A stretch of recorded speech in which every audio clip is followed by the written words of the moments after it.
Magandang hapon Pilipinas at sa buong mundo. Sa ulo ng mga balita.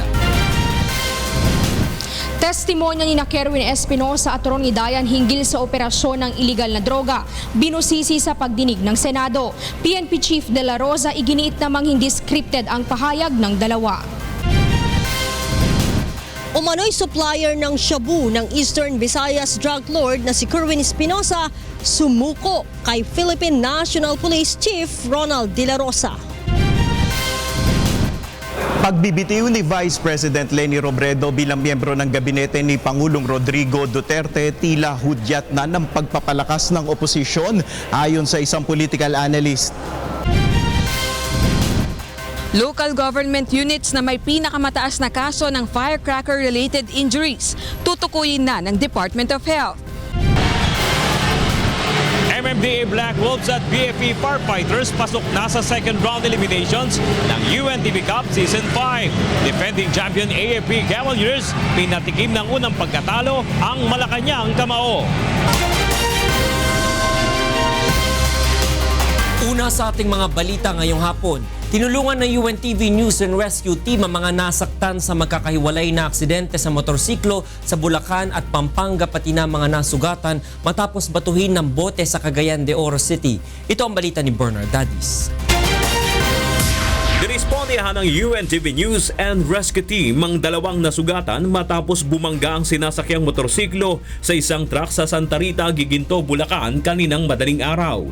Nilapatan ng pangunang lunas ng grupo ang tinamong mga pinsala ng driver na si Regner Ohanadama at angkas nitong si Rene Calabes at saka inihatid sa Bulacan Medical Center. Nagpapasalamat kami kasi dinadala naman dito sa ospital kaagad. MTV ang pumunta. Malaking tulong ang nagawa. Natakot ako kanina baka mamatay. Banggaan rin ang motorsiklo at kotse ang nirespondihan ng UNTV News and Rescue Team sa Kalibut-Bot, Angeles City, Pampanga kaninang madaling araw. Binigyan ng pangunang lunas ng UNTV News and Rescue at ang Angeles City Rescue Unit ang dalawang sakay na sina Christian Canono at Juven Castro. Pagkatapos ay inihatid na sa ospital ang dalawa ng Angeles City Rescue Unit at Prompt Medical Rescue Unit. Sugatan naman ang magkaibigang Paul Muanya at Kenneth Magsayo matapos pagbabatuhin ng bote habang nagkakasayahan sa isang beach house sa Cagayan de Oro City kahapon. Tumanggi na silang magpadala sa ospital matapos lapatan ng first aid ng UNTV News and Rescue Team. Hindi naman nakilala kung sino ang nambato ng bote. At sa Cavite, isang ginang na hinamatay dahil sa alta presyon ang tinulungan ng UNTV News and Rescue Team. Isinugod sa Las Piñas General Hospital si Aling Felicidad Mercado matapos lapatan ng first aid. Ayon sa kasamahan ng ginang, nagsuka ito bago pa man umalis ng kanilang tahanan at nawala ng malay sa loob ng sasakyan habang papunta sa isang pagtitipon. Bernard Dadis, UNTV News and Rescue, Philippines. Idiniin ng isang testigo sa pagdinig ng Senado ngayong araw ang dating hepe ng Criminal Investigation and Detection Group o CIDG Region 8 na si Superintendent Marvin Marcos na umano'y nagpahanap ng asset upang ipapatay si Albuera Mayor Rolando Espinosa Sr. Mula sa Senado, itong balita ni Joyce Balancio live. Joyce? Yes, magandang gabi sa iyo. Leyte Mayor Rolando Espinosa Sr. Attorney Reg, ito yung ikatlong joint hearing ng Senado at kayong araw ay humarap na si Ronnie Dayan at isa pang testigo na nagbigay ng pahayag tungkol sa manay pagpaplano ng pagpatay kay Mayor Espinosa. Ng pagpatay kay Mayor Espinosa.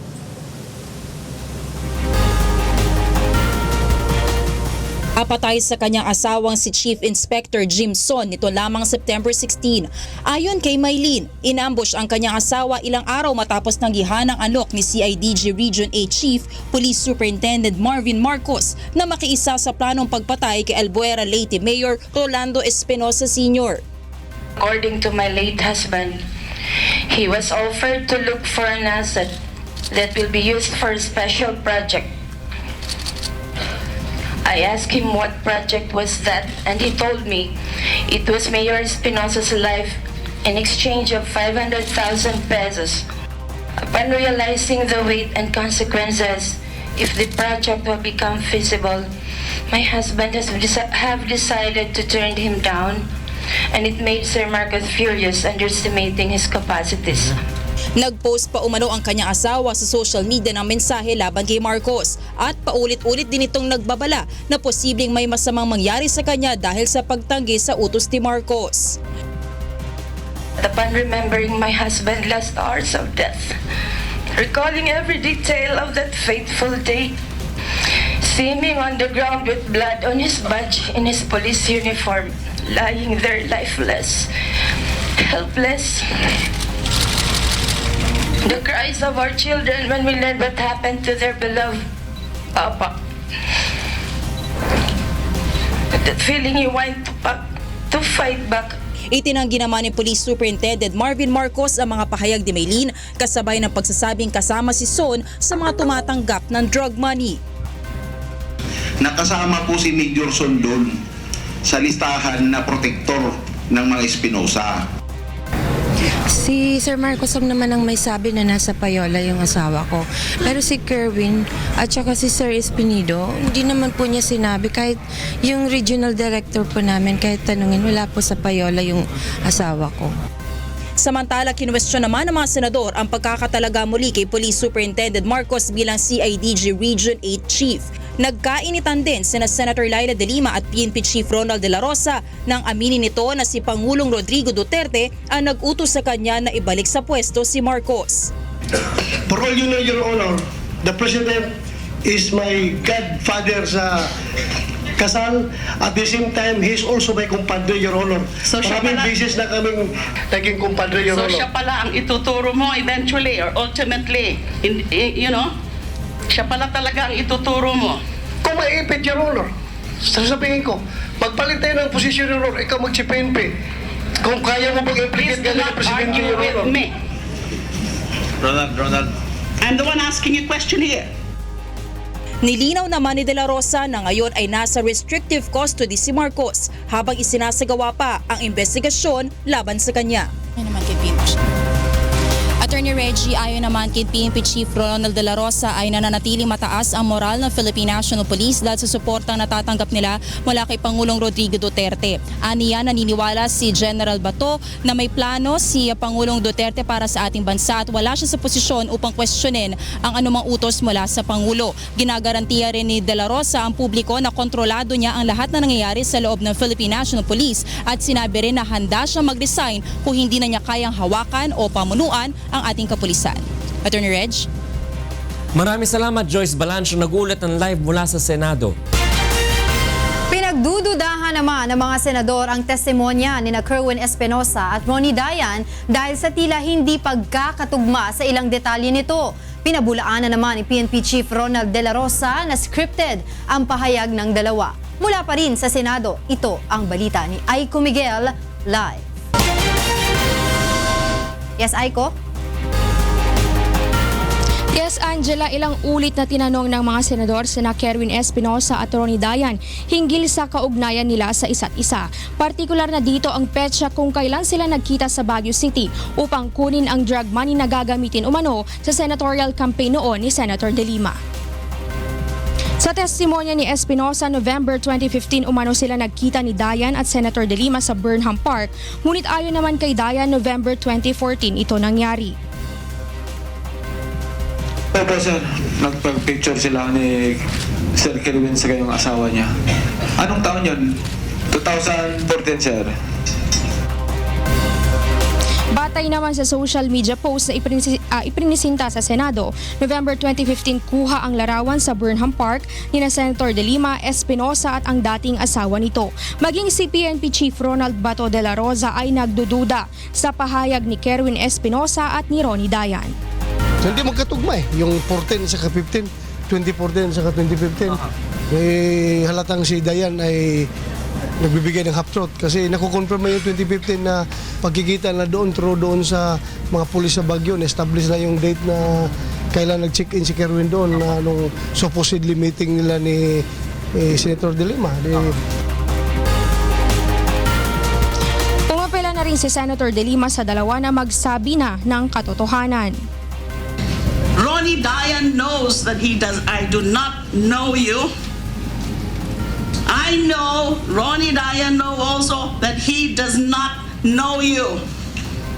Espinido claims that he does not know Ronnie. Ronnie claims he does not know Espinido. Fabricated.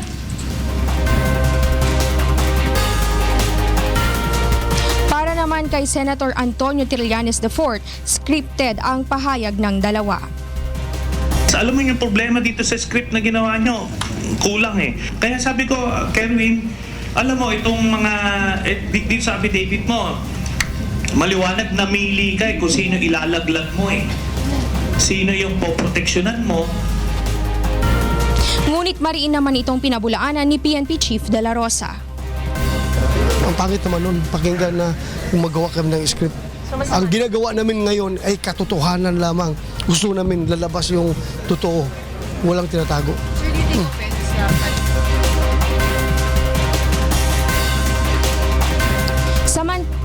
Samantala, Angela, hindi pa pinal kung ililipat si Ronnie Dayan sa New Bilibid Prison dahil pagbobotohan pa ito ng mga senador.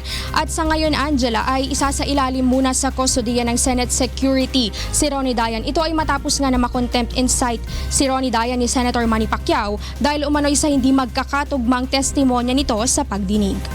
Yan muna ang latest live. Balik sa iyo, Angela. Maraming salamat sa iyo, Aiko Miguel, live na nag-ulat mula sa Senado.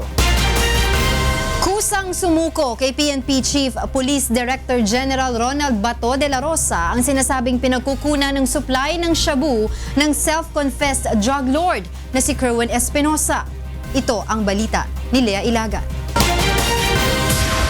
Hawak na ng PNP Anti-Illegal Drugs Group si Lovely Impal Adam na sinasabing Drug Queen of the South matapos sumuko kay Chief PNP Police Director General Ronald Bato de la Rosa kaninang umaga. Si Lovely ang binabanggit ni Kerwin Espinosa sa kanyang affidavit at maging sa Senate hearing na supplier niya ng shabu. Ayon kay PNP Chief Police Director General Ronald Bato de la Rosa, may mga ibinigay itong impormasyon sa kanya, subalit hindi pa siya gaanong kumbinsido kaya't ipinasa niya ito sa AIDG upang kunan ng kompletong affidavit. Pareho lang rin sila ni Kerwin at ni Dayan. They are telling half-truth. Yung binibigay niya na impormasyon ay yung alam lang niya na hindi masyado makakadiin sa kanya, yung makakadiin sa kanya, pinipigilan niya.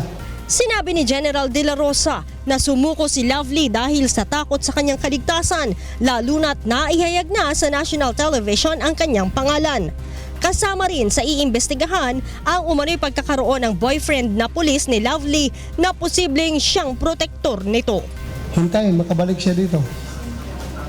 Hintayin. O hindi ba tayo makapag-coordinate doon sa Macau o sa Hong Kong o sa China law enforcement agencies dahil right now wala pa siyang warrant of arrest na na-issue against sa kanya. So hindi tayo makalapit sa Interpol para ipalagay siya sa red notice.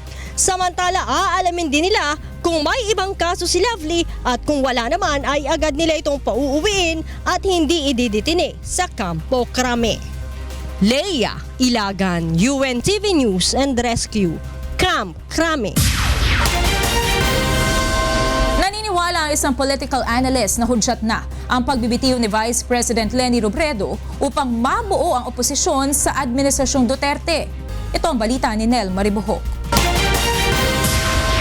Walang nakikitang masamang epekto ang ilang kongresista sa mga programa ng administrasyon sa ginawang pagbibitiw bilang miyembro ng gabinete ni Vice President Leni Robredo. Partikular na rito ang mga proyektong pabahay na pangunahing pinangangasiwaan ni VP Robredo bilang chairperson ng Housing and Urban Development Coordinating Council. Sa malikling panahon ni Vice President Robredo sa housing, yung housing portfolio, hindi naman binago. In fact, pinagpatuloy lang yung essentially privatization framework. Again, speaking as a former president, one of my senior officials was also booted out through text. It's been done before. Ayon naman sa political analyst na si Ramon Casiple, ang resignation ni VP Robredo ay malinaw na hudyat na paghihiwalay ng administrasyon at ang oposisyon na Liberal Party. Hindi naman naniniwala si Deputy House Speaker Raneo Abu na hihiwalay ang mga miyembro ng LP sa supermajority coalition kasunod ng resignation ni VP Robredo. Sila napaka very cooperative pagdating sa dito sa ginagawa natin mga legislations at nakakatulong natin sila. Para naman kay House Speaker Pantaleon Alvarez, ang hindi na pagpapadalo sa cabinet meetings kay VP Robredo ay nangangahulugang inaalis na siya sa pwesto. Gayunpaman, hindi naniniwala ang liderato ng Kamara na may plot upang alisin sa pagka-vice presidente si Robredo. Bakit naman sa laki ng problema ng bansa natin, pag-aabalahan pa yan ng presidente? Yung listahan ng involved sa drugs, ganyan kakapal, oh. Nel Maribuhok, UNTV News and Rescue, House of Representatives. Bukod kay Vice President Leni Robredo, kinumpirma rin ni Commission on Higher Education o CHED Chairperson Patricia Licuanan na nakatanggap siya ng text message mula kay Cabinet Secretary Leoncio Evasco Jr. na nagsasabing wag nang dumalo ng cabinet meeting simula ngayong araw. Nagbigay naman ng katiyakan si Licuanan na susunod siya sa kautosang ito. Tiniyak rin ni Chairman Licuanan na ipagpapatuloy niya ang kanyang trabaho sa CHED. Susunod sa ito ang balita.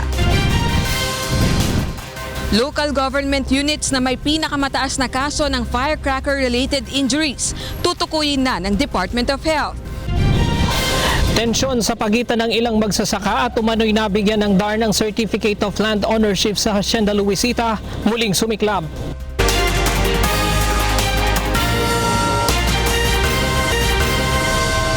Pinababantayan na ng Department of Justice o DOJ ang pagbiyahe ng umano'y Chinese gambling tycoon na si Yin Loc Lam alias Jack Lam. Sinabi naman ng Philippine National Police o PNP na aarestuhin nila si Lam pagbalik nito sa bansa dahil sa umano'y economic sabotage na kaso. Ito ang balita ni Leia Ilagan.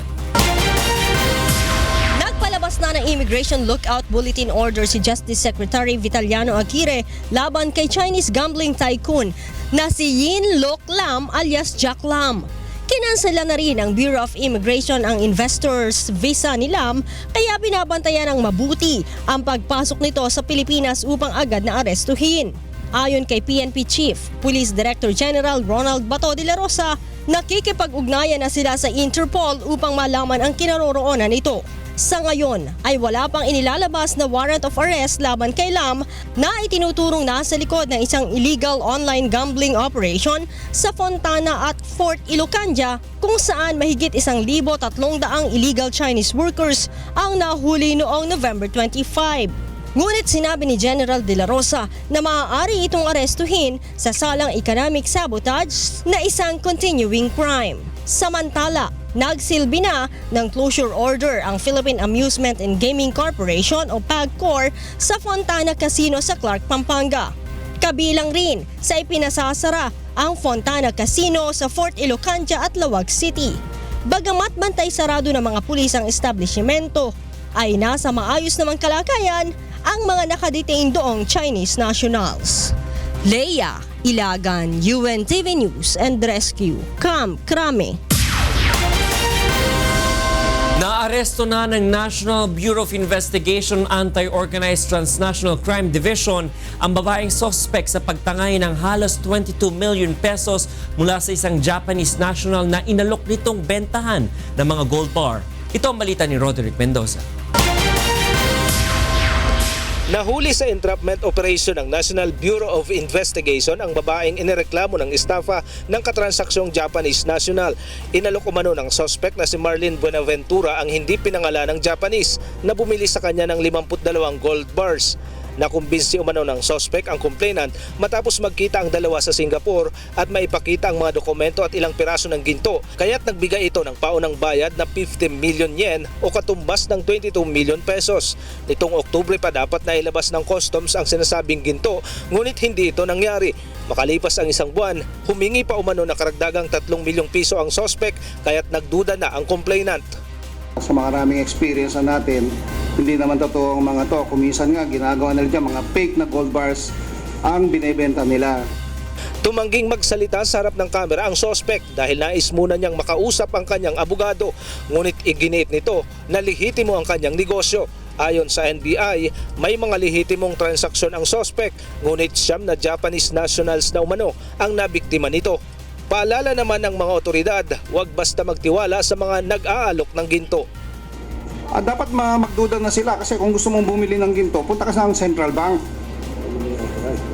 Yun ang mga authorized sellers ng gold bullions dito sa ating bansa. No? Roderick Mendoza, UNTV News and Rescue, Manila. Lalong lumakas ang paniniwala ni Vice President Leni Robredo na may binubuong hakbang para palitan siya bilang vice-presidente kasunod ng pagbabawal sa kanya na dumalo sa lahat ng cabinet meeting na nagresulta ng kanyang pagbibitiw bilang miyembro ng gabinete. Mula sa Quezon City, ito ang balita ni Grace Casin live. Yes, Grace. Magandang gabi sa iyo, Angela. Nagsimula raw na makatanggap ng impormasyon si Vice President Leni Robredo na may planong agawin sa kanya ang kanyang posisyon bilang vice-presidente nang siya ay maglabas ng statement kung saan mariin niyang tinututulan ang pagpapalibing kay dating Pangulong Ferdinand Marcos sa libingan ng mga bayani at lalong tumibay ang kanyang paniniwala nang makatanggap na siya ng text message mula kay Cabinet Secretary June Evasco nitong mga nakaraang araw na inuutos daw ni Pangulong Rodrigo Duterte na hindi na siya maaaring dumalo sa lahat ng cabinet meeting.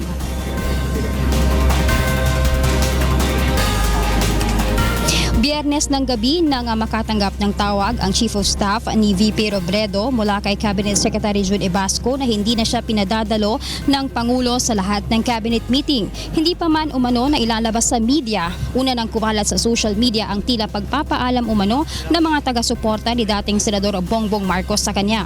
Ayon kay VP, nagsimula ang lahat nang inilabas niya ang mariing pagtutol sa Marcos burial. Hindi na sila at pagkatapos nga nito ay hindi na siya nakapag-usap ng Pangulo.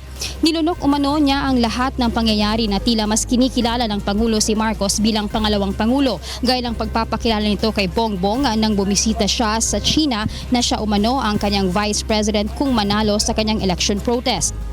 Samantala, hindi umano papayag si VP na nakawin sa kanya ang kanyang posisyon at nakahanda siyang ipagtanggol ang kanyang boto sa kinakaharap niyang kasong isinampa ni Bongbong Marcos. Ayon kay Leni, kahit wala na siya sa gabinete, patuloy niyang gagawin ang kanyang advokasya at susuportahan pa rin ang proyekto ng administrasyon kung ito naman ay naaayon sa batas.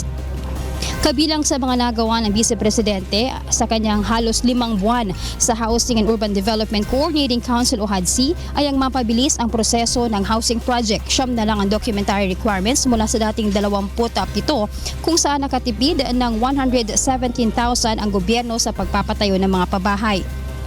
Nakapag-provide din ang HUDC ng 46,000 na socialized low-cost housing mula nung siya ay maupo bilang chairman ng housing hanggang September 2016. Naumpisahan na rin ang pagpaplano sa pagpapatayo ng in-city housing kasama ang mga city mayors. Tinanggap na rin kanina, Angela, ni Pangulong Rodrigo Duterte ang pagbibitiw ni VP Robredo bilang cabinet member at chairman ng HUDC. Ayon kay Presidential Communications Office Secretary Martin Andanar, sinabi ng Pangulo na bagamat mabigat sa kanyang loob ang natanggapin ang resignation ni Robredo ay kanya pa rin itong tinanggap. Aminado ang PCO na nabigla ito dahil masyado pang maaga at marami pang dapat magawa, bagaman hindi maitatanggi na marami ang pagkakaiba nila ng opinyon ng pangalawang Pangulo. Umaasa ang PCO na muli itong makakatrabaho ang Vice-Presidente. Angela, kanina ayon na kay Vice President Leni Robredo, kinausap niya ang kanyang partidong Liberal Party sa kanyang magiging desisyon at wala naman daw umanong tumutol sa mga ito, gayon man nabigla ang kanyang partido. Sa isyu naman na posibleng siya na ang manguna sa oposisyon laban kay Pangulong Duterte, ang sagot dyan ng Vice President ay depende daw ito sa mga magiging issue. Gayon man, patuloy ang kanyang magiging pagtutol sa Marcos burial, sa pagbuhay ng parusang bitay, sa extrajudicial killings at ang pagtatanggol sa karapatan ng mga kababaihan. Angela? Maraming salamat sa iyo, Grace Casin, live na nag-ulat mula sa Quezon City. Sa iba iba pang balita, iniimbestigahan na ngayon ng Department of Energy ang mga gasoline station na umano'y naghahalo ng kemikal sa ikinakargang gasolina na mapanganib sa makina ng mga sasakyan at kalusugan ng mga tao. Ito ang balita ni Monokson. Nadiskubre ng Department of Energy na may halong methanol ang gasolinang nabibili sa ilang gas station sa bansa. Ang methanol ay isang kemikal na napatunayang nakakasama sa makina at maging sa mga tao. It is dangerous, no? Corrosive ang effect sa makina at hindi mo manonotice. And also based on the European Car Association o Manufacturers Association, meron silang report. Dangerous din yan for humans. Pag in-inhale mo, delikado. Sa ngayon ay iniimbestigahan na ng DOE kung saan nagmumula ang methanol na inihahalo sa mga gasolina at kung mapatunayang naghahalo nga ng mapanganib na kemikal ang ilang gasoline station ay pagmumultahin at parurusahan nila ang mga ito. Doon ka dun sa suki mong gasolinahan na confident ka na maganda yung kalidad ng kanyang petroleum products. Samantala, hiniling naman ng mga oil company na mapababa ang presyo ng ethanol sa bansa upang mabawasan rin ng 4 piso ang presyo ng kada litro ng gasolina.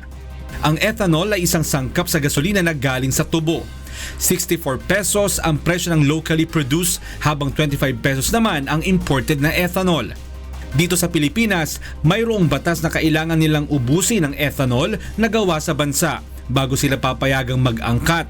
250 million liters na ethanol ang kayang iproduce sa bansa laban sa 500 million liters na demand bawat taon. No choice ka, hindi ka makakagamit ng ibang ethanol maliban kung nasatisfy mo muna yung local, which is not fair because puwersado ka regardless of price. Ayon naman sa DOE, pag-aaralan muna nila ang panukala bago isulong na maamyendahan ng batas. Mon Hokson, UNTV News and Rescue, Quezon City.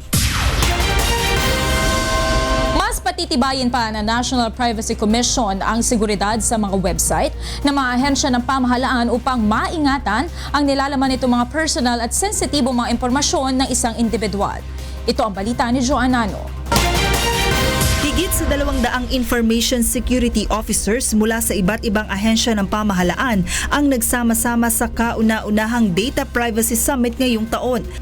Tinuruan sila kung paano mas protektahan ang privacy ng mga hawak nilang personal na impormasyon ng mga ahensya ng gobyerno tulad na lamang ng National Statistics Office, Social Security System, Commission on Elections at iba pa. Kabilang sa mga tinalakay sa summit ang ilang proseso kung paano maiiwasan ang personal data breach o pagkahack ng isang website. Ayon sa National Privacy Commission, isang hakbang ito upang maiwasan na magamit ang mga naturang impormasyon ng isang individual na maaaring masangkot sa anumang uri ng maanumalyang gawain. Gobyerno ang pinakamalaking kolektor ng personal information sa bansa. Ang inyong personal data, no, ay isang national asset. Okay? Ito po ay isang national asset at nilalaman nito, no, ang buong, sasabi natin, ang buong populasyon, no, ang katauhan, no, ng buong populasyon natin, no. So kailangan itong pangalagaan. Dito lamang 2016, 2 buwan bago ang araw ng halalan nang mapasok ng hacker ang website ng COMELEC kaya hindi ma-access ng mga botante ang kanilang voters registration. Ilang serye na rin ng pagnanakaw ang naitala ng mga otoridad matapos na mamanipula ng mga hacker ang website ng ilang bangko. Kaugnay nito, may babala rin ng komisyon sa sinumang grupo na gumagawa ng ganitong uri ng modus operandi. Sa ilalim ng Data Privacy Act of 2012, ang sinumang hindi otorisadong magpoproseso ng mga sensitibo at personal na impormasyon ng isang individual ay maaaring patawan ng hanggang 2 taong pagkakabilanggo at pagmumultahin ng hanggang 2 milyong piso. Huwag niyo na pong ituloy yan dahil kapag kayo ay nag-hack at ito po ay napatunayan na mag-involving personal information, then you would be meted the full extent of yung punishment under the law. Joan Nano, UNTV News and Rescue, Quezon City.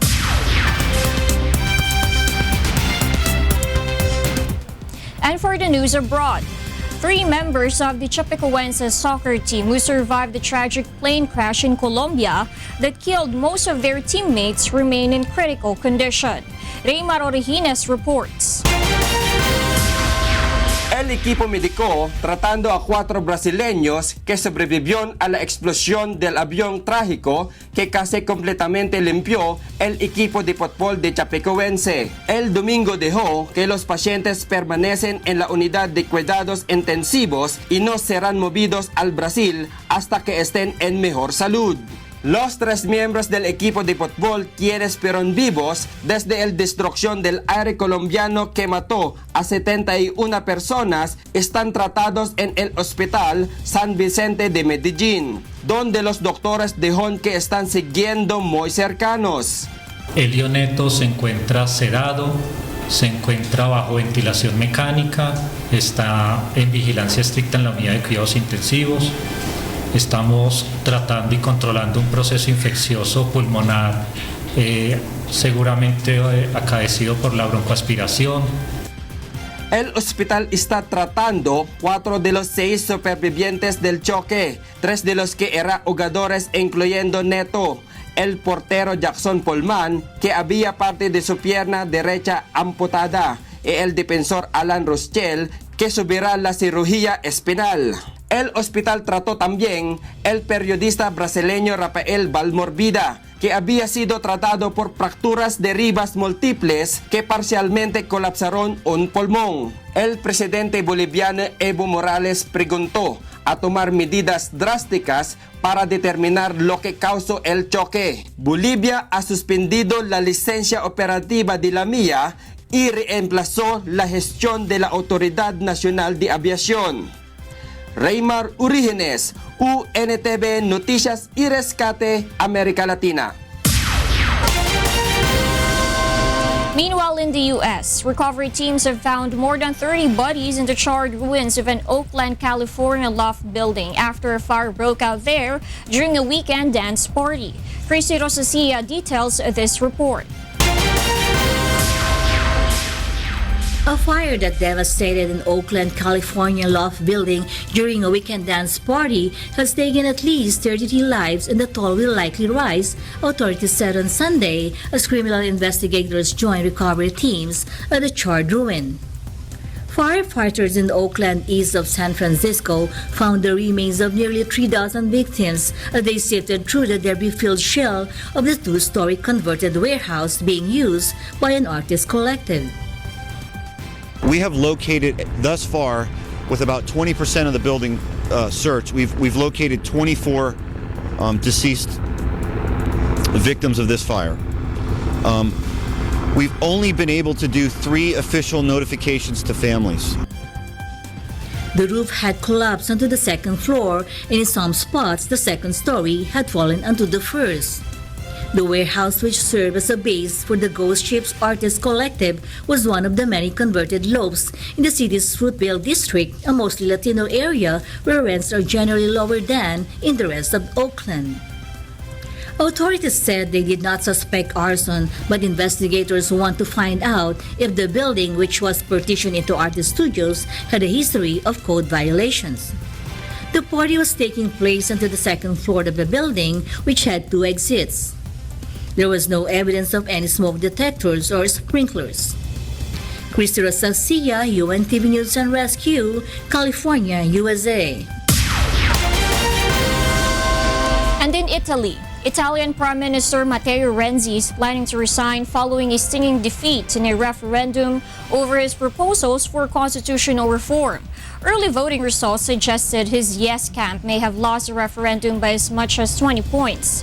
Renzi said he took full responsibility for what he describes as an extraordinarily clear defeat, and that he would convene his cabinet on Monday before handing his resignation to President Sergio Mattarella.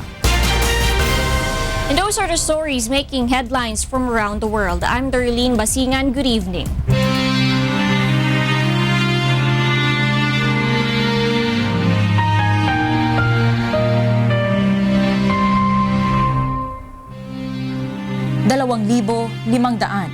at 69 na araw na po ang nakalipas mula na maganap ang malagim na Maguindanao Massacre. Ngunit hanggang ngayon ay naghahanap pa rin tayo ng katarungan sa mga biktima ng malagim na krimen. At sa tila madilim na hinaharap ng kaso, hindi po bibitiw ang UNTV sa labang ito hanggang makamit ang katarungan, hindi lamang para sa aming 4 na kasamahan, kundi sa lahat ng mga biktima ng karumal-dumal na pamamaslang. Susunod sa Ito ang Balita. MMDA Black Wolves at BFE Firefighters pasok na sa second round eliminations ng UNTV Cup Season 5. Defending champion AFP Cavaliers, pinatikim ng unang pagkatalo ang Malacanang Kamao. Tensyon sa pagitan ng ilang magsasaka at umano'y nabigyan ng DAR ng Certificate of Land Ownership sa Hacienda Luisita muling sumiklab.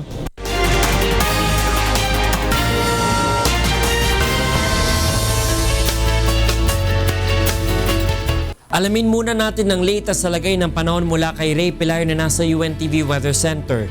Ray, ano-ano bang mga weather system na nakaka-apekto ngayon sa bansa kung meron? Magandang gabi, Ton Reggie, sa ating mga kasambahay. Medyo lumalakas itong amihan natin at yung halos buong Northern Luzon na apektado ngayon. Plus itong easterly, so ang hangin ang gagaling sa may silangan na dito naman sa may eastern section ng Pilipinas. So more or less meron tayong mga areas na medyo magiging maulan sa mga susunod na oras, Ton Reggie. Sige Ray, bigay mo ng kabuuan lagay ng panahon sa Magdamag. Narito po ang magilagay ng panahon sa mga susunod na oras. Yun nga po ang tinatawag natin na easterly, so yung hangin gagaling sa may silangan na nakapekto sa eastern section ng Pilipinas at yung northeast monsoon na amihan, dyan naman po sa may northern Luzon. Sa forecast po ng Pag-asa, yung area po ng Cagayan Valley, dyan po makulimlim ang lagay ng panahon at makakaranas po dyan ng mahinang mga pagulan at meron din po mga pagambon sa Ilocos Region at Cordillera. Sa Metro Manila naman at labing bahagi ng Luzon, makakaranas din po ng partly cloudy to cloudy skies. May mga chance din po na magkakaroon tayo ng isolated rain showers and thunderstorms. Sa Science Garden sa Quezon City, bukas maaari pong umabot sa 32 degrees Celsius ang maximum temperature, 29 sa Tuguegarao, Baguio po is 14 to 23 at sa may area po ng Puerto Princesa City sa Palawan hanggang 30 degrees Celsius. Partly cloudy to cloudy skies din ang area ng Visayas, pero yung Samar at Leyte area, malaki po ang chance naman na magkaroon ng mga pag-ulan, pagkidlat at pagkulog. Sa Iloilo City, maaari pong umabot sa 33 degrees Celsius ang maximum temperature bukas, 32 sa Metro Cebu at sa Tacloban City hanggang 30 degrees Celsius. Sa area po ng Mindanao, maaari din po magkaranas ng bahagyang maulap hanggang sa maulap na papaurin. And then yung Caraga region, mas malaki ang tsansa na magkaroon naman po ng isolated rain showers and thunderstorms. Sa Cagayan de Oro City, maaari pong umabot sa 32 degrees Celsius ang maximum temperature bukas, 31 sa Metro Davao, and sa Zamboanga City hanggang 33 degrees Celsius. Samantala, ang atin pong sunrise, 6:07 a.m. at naman pong sunset, 5:26 p.m. Yan ang ating ulat panahon. Umulan man po tumaraw, huwag natin kalilimutang pasalamatan ang Diyos na lumalang. Balik po sa inyo. Maraming salamat Ray Pelayo mula sa UNTV Weather Center. Samantala, alamin natin ang sitwasyon sa mga lansangan sa oras na ito mula sa EDSA Film. Ito ang balita ni Monokson live. Yes, Mon? Magandang gabi, Angela. Hindi pa natin masabi kung nakakatulong na nga ba sa daloy ng trapiko itong bagong bukas na naman na U-turn slot malapit dyan sa may MRT North Avenue Station. Pero sa ngayon ay nagkakaroon naman ng pagbagal sa daloy ng mga sakyan papunta sa may Quezon Avenue Service Road. Narito ang sitwasyon ng traffic. Sa mga dadaan po ng EDSA sa oras na ito, magmula po dito sa may area ng North Avenue, southbound lane, medyo mabagal po ang flow ng traffic pag malapit na po kayo sa may service road ng EDSA Quezon Avenue. Pero huwag mag-alala dahil po yung southbound lane, going po ng Kamuning area dyan sa may Cubao, ay wala namang nagiging problema. Moderate traffic po tayo pagdating naman Cubao Aurora hanggang makarating po kayo ng Farmers. Habang yung pabalik naman po ng QC, magmula po rito sa may area ng Cubao ay wala po maging problema. Mabilis po ang daloy ng sasakyan hanggang makarating po kayo sa may kanto ng North Avenue. Silipin natin ang ilang mga live points natin sa Metro Manila. Unahin po natin ang isa sa pinaka-traffic, ang area po ng Guadalupe. Mula po sa Guadalupe papunta ng Shaw Boulevard, moderate to heavy traffic po tayo sa area yan. Habang yung papunta naman po ng Ayala mula po sa may Mandaluyong ay light to moderate traffic. Silipin naman natin ang location natin sa Recto Avenue sa Maynila. Yung mga pupunta po ng Divisoria sa oras na ito, moderate traffic po sa lugar na yan. At gayon din naman sa mga papunta po ng Legarda na dadaan po ng Recto, moderate traffic din po sa may area ng Recto Avenue. Punta naman natin ang Espanya Blooming Treat. Sa mga papunta po ng Area po ng UST at dyan sa may Quiapo area, moderate traffic po magmula sa may Blumentritt. Habang yung mga pauwi naman po ng Quezon City na dadaan po ng Espanya, moderate traffic po hanggang sa may area ng Welcome Rotunda. Paalala po sa ating mga kababayan, hanggang alas 8 pa po ang number coding. Lahat ng mga sasakyan, ang plate number nagtatapos sa 1 at 2, bawal po sa mga lansangan sa Metro Manila. Yan po ating traffic update. Balik sa iyo, Angela. Maraming salamat sa iyo, Mon Hokson, live na nag-ulat mula sa EDSA Philam. Sa ibang balita, inilunsad na ng Department of Health o DOH ang isang kampanya kung saan tutukuyin ng mga government unit na hindi makikiisa sa Iwas Paputok campaign ng pamahalaan. Ito ang balita ni Rosary Cos.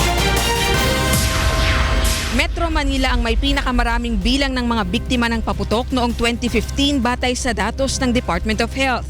Sa 932 kaso naman ng firecracker-related injuries mula December 21 hanggang January 5, 2016, 523 rito ay mga taga Metro Manila. Pumapangalawa ang Western Visayas at pangatlo ang Ilocos Region. Ngunit ang higit na nakakaalarma, marami sa mga biktima ay mga batang may edad na 15 taong gulang pababa. Ayon kay Health Secretary Pauline Obial, sa January 5, 2017, tutukuyin ng Department of Health ang mga lokal na pamahalaang hindi makikiisa sa Iwas Paputok campaign ng pamahalaan. Malalaman ito sa pamamagitan ng bilang ng mga naputukan sa kani-kanyang nasasakupan. Ilalabas po namin yung statistics kung sino yung LGU na hindi tumulong sa kampanyang ito. Yung LGU with the most number of injuries. Wala pang executive order na pinipirmahan si Pangulong Rodrigo Duterte upang ipagbawal o kaya ay i-regulate ang paggamit ng paputok. Ngunit ayon sa Pangulo, plano niyang maglabas ng kautusan sa April o May 2017 upang tuluyang limitahan ang paggamit ng mga ito sa buong bansa. Gayunman, ipinahayag ni Secretary Obial na pinaiigting ngayon ang anti-firecracker campaign upang magkaroon na lamang ng fireworks display sa mga piling lugar. Hinihikayat din ng publiko na gumamit na lamang ng mga pampaingay, kaya nagsimula na ring umikot ang DOH sa mga komunidad at paaralan. Sa ibang bansa po, walang nagpapaputok na individual. Ang lahat po ng fireworks ay community and regulated. Yung mga may training lang po ang nagpapaputok. Sa ngayon, ayon sa DOH, ang Marikina City pa lamang ang nag-commit sa kanila na magkaroon ng community fireworks display. Rosa Licoz, UNTV News and Rescue, Manila.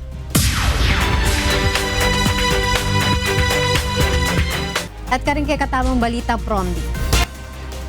Pasibayo yung Cindy Club intensyon king Hacienda Luisita ng dinabak kayari dang kuanan ding midi ng Certificate of Land Ownership deng gabon ng Pongkubo at tutok nangan dareng Hortelano king Barangay Asturias. Ining balita ng Brian Lacanlale.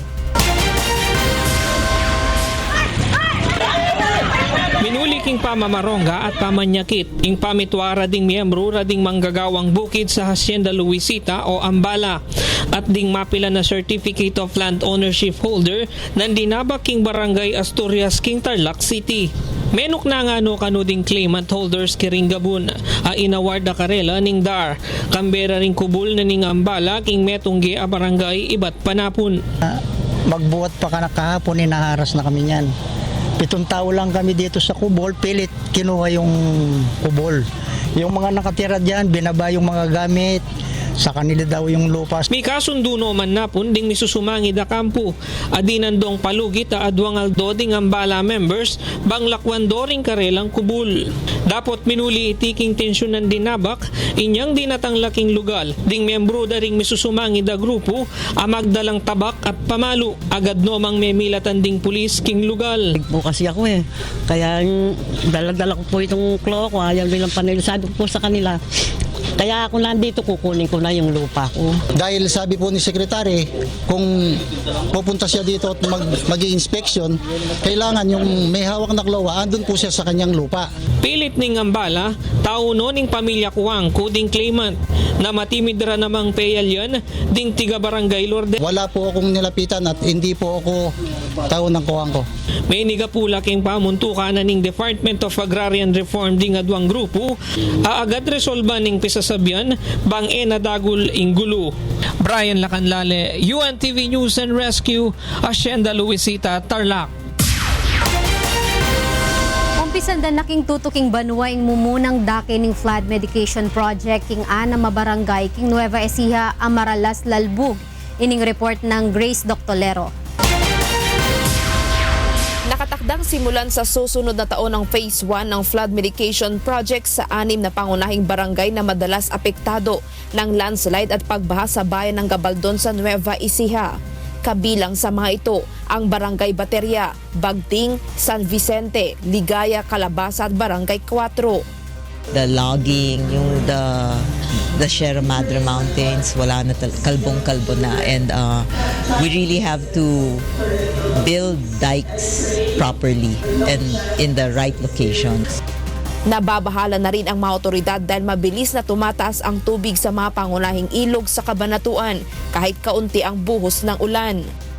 In any event na magkaroon ng isang linggong tuloy-tuloy na may danger na mag-block yon at mag-form ng lake dun sa itaas. Aabot sa mahigit 2 bilyong piso ang kabuang pondo sa proyekto na tinatayang matatapos sa Oktubre 2017. Grace Doctolero, UNTV News and Rescue, Philippines. Nandiyan kay katamong balita, bating miyayaliwang lugar king kay katamong bansa. Ako Ifrima sa Longga Gloria, Maya Pabeng.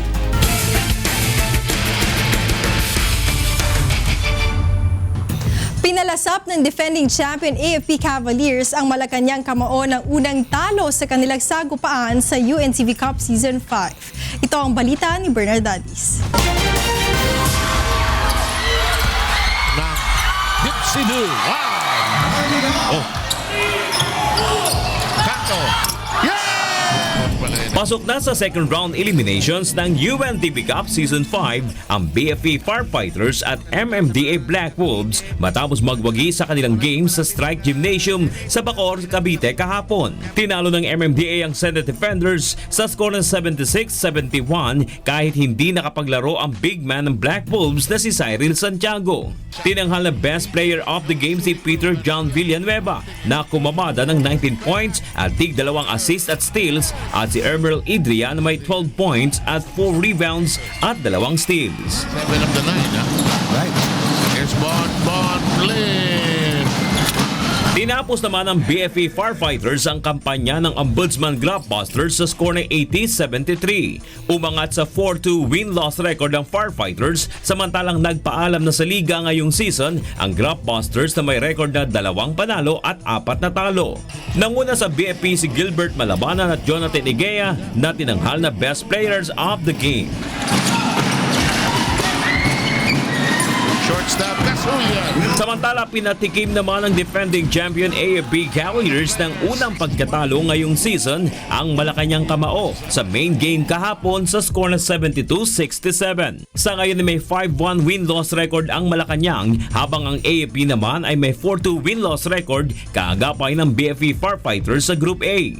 Para sa Cavaliers, napakahalaga ng panalong ito sa kanila lalo na't sila ang defending champion. Siyempre, unang-una, I'm very proud of my boys, di ba? Actually, talagang sabi ko nga, kontra pelo namin yung Malacanang eh. Pero at least it's high time, pinrove namin sa sarili namin, kami pa rin yung defending champion. Kinilala bilang best player of the game si Wilfred Casulla na may 14 points at 9 rebounds at si Eugene Tan na tumikada ng 11 markers, 7 boards at 5 assists. Sa darating na linggo ay magsisimula na ang second round eliminations kung saan magsasagupaan na ang top 4 teams sa magkabilang grupo. Ang Malacanang, BFP, AFP at MMDA sa Group A at ang BOC, Judiciary, PNP at NHA naman sa Group B. Bernard Dadis para sa UNTV Cup Season 5. At yan ang ating balita sa sports ngayong gabi. Ako po si Talia Javier. Balik sa inyo, Atty. Reg, Angela, and Monica. Maraming salamat, Talia. At yan ang naging kabuuan ng ating balitaan ngayong gabi. Aming inilahad ang buong katapatan kung paano namin nasaksihan. Kayo ay makapagtitiwala ng aming nakita at narinig ang aming ibinabalita. Magandang gabi.